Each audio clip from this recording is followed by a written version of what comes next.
I'm John Wood, and I waste money on dumb shit. So going back to the 90s again, when the was this, 92, 93? So going back in my 90s kick, this came out in 1993, and it was a Showtime movie. It was John Carpenter acting as a coroner, and cutting open body bags and talking about the dead bodies. And you'd see a dead body, it would be like Stacy Keach or something, and then it would go into a Tales from the Crypt style anthology, where you'd have like a little 20-minute film, either made by John Carpenter or by Tobe Hooper. We all know it isn't what a person looks like.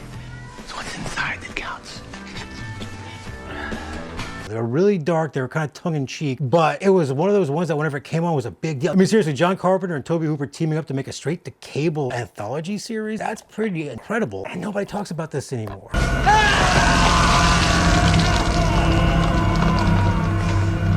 And it really sucks because it's one of those movies that's, because it's one of those movies, and it really sucks, it's one of those anthologies that just kind of gets lost in the shuffle. It's about like the Tales from the Dark Side, the movie, or Tales from the Crypt movies, Padilla of Blood, stuff like that. And nobody ever mentions this. And it really is a shame because this was one that used to come on every so often. Whenever it did, it was really like, oh, let's get the covers and sit under it and like be scared because it was John Carpenter being a creepy guy and a big body man. It was just really awesome. Who is this Dr. Locke?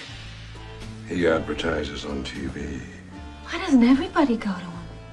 He's new. Now, this is one of those ones that physical media is kind of a letdown. They're too expensive to make it worth your while. Although they did release a Blu-ray that actually, if you can find it reasonably priced, is worth getting. But you can find this anywhere streaming. It's on Tubi, it's on Peacock. You can find it in a lot of different places. I'm one of those people, again, that likes to buy stuff and keep them sealed if it's something that I've seen. Joke's on me, though. This is so cheaply made that the cellophane started ripping every time I had to move or stop doing stuff. So this ain't really sealed. You can't get a sealed price for this, so this is only like 30, 40 bucks. You have to out of here. That being said, it's still really cool to have because, again, whenever inevitably it gets taken off for whatever reason, you'll always have a copy to pop in. Check out Body Bags. I will guarantee you will not regret checking out Body Bags. It's a crazy, crazy good movie. Ah, here we are.